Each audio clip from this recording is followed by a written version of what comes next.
Chers frères, chers amis, rencontre bilatérale entre Mbalou de la Guinée-Bissau, le président Mbalou, son excellence, et le président Poutine de la Russie, la Fédération de Russie. Et il a pris la parole après la présentation de Vladimir Poutine, il parle de Mbalou. Il a expliqué comment ça a été difficile d'arriver en Russie. Ils ont fait un vol de 22 heures en passant par l'Espagne et autres. Il a fait montre d'une compréhension aussi de la situation actuelle. La guerre froide créée par l'Occident et qui touche tout le monde entier aujourd'hui.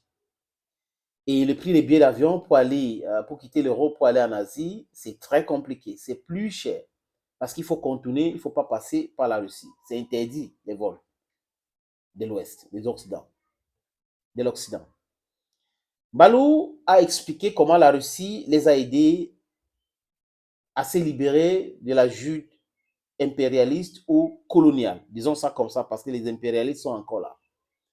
Chers amis, chers frères, c'est ce même Balou qui était allé en Tunisie rencontrer Kais Saïd concernant le racisme et Kais Saïd l'a manipulé. Et jusqu'à aujourd'hui, ce n'est pas prononcé concernant la misère, la situation chaotique des Africains en Tunisie. Peut-être c'est un autre sujet. Il a été victime à un moment donné d'une tentative de coup d'État. Vous vous rappelez, Macron était allé, beaucoup de personnes l'a soutenu et tout, il s'en est sorti. Et il parle à la Russie et il parle du problème du Niger. Balou parle du Niger, coup d'État au Niger, et on ressent que c'est un peu compliqué pour Balou. La peur commence à les gagner. Oui, la peur commence à les gagner au point où il dit à Poutine que vous avez été élu, monsieur le président, vous soutenez la démocratie, ce qui s'est passé au Niger. Est-ce que les Russes ont des leçons à recevoir des gens? Ils ont leur intérêt, comme les autres ont leur intérêt. Quand il y a des coups d'État dans les pays que vous soutenez, je parle de Mbalo et ses amis, ou parfois qui ne condamnent pas, juste parce que leurs amis en Occident ont cautionné cela. Ça s'appelle quoi? Il y a des coups d'État légitimes, il y a des coups d'État illégitimes. Voilà ce qui se passe dans certains pays dans le monde.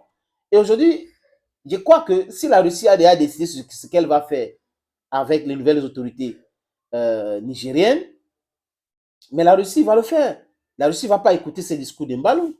Mbalou qui nous parle de la réunion d'urgence de la CEDEAO au Nigeria, à Abuja.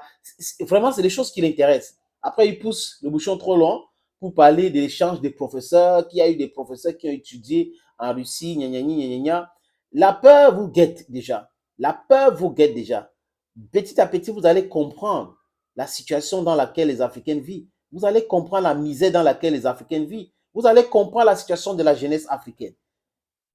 Il a parlé à Poutine et à un moment donné, j'ai vu le regard de Poutine qui était en train de sourire. Qu'on peut dire, oh, oh, bah, cher monsieur, tu ne sais pas que cette situation nous profite? Oui, parce qu'à la guerre comme à la guerre, comme la France a décidé de faire la guerre et de donner les armes aux Ukrainiens, ben, les Russes aussi, qu'est-ce qu'ils font? Ils font tout pour déstabiliser la France. Et ça doit profiter au peuple africain. La jeunesse africaine doit utiliser cette opportunité. We have to use this opportunity to glamour for our independence, economic independence, for our political independence, to free ourselves from the chains, the imperialist chains we are out. We should free ourselves from this conquer war. Dear friends, les amis, je vous suggère donc d'écouter ce que Mbalou avait à dire devant Poutine. Mais comme je vous l'ai dit déjà, ce qui l'intéresse, c'est le coup d'État au Niger, parce que ça l'interpelle. Peut-être qu'il a peur déjà. On regarde.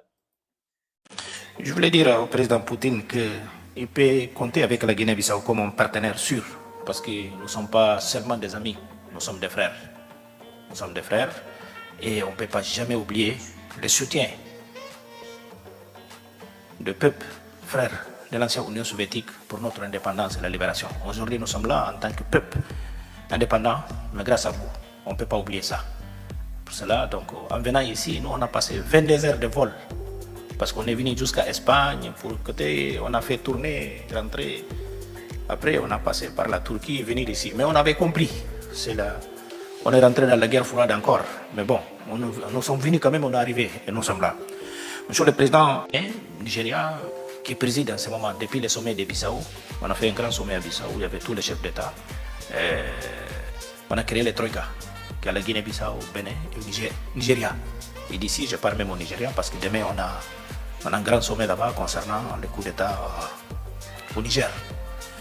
Où on compte avec la Russie, parce que la Russie nous a toujours accompagnés, et on sait aussi que la Russie, donc, c'est pas un partenaire des pays qui fait les changements anticonstitutionnels et antidémocratiques.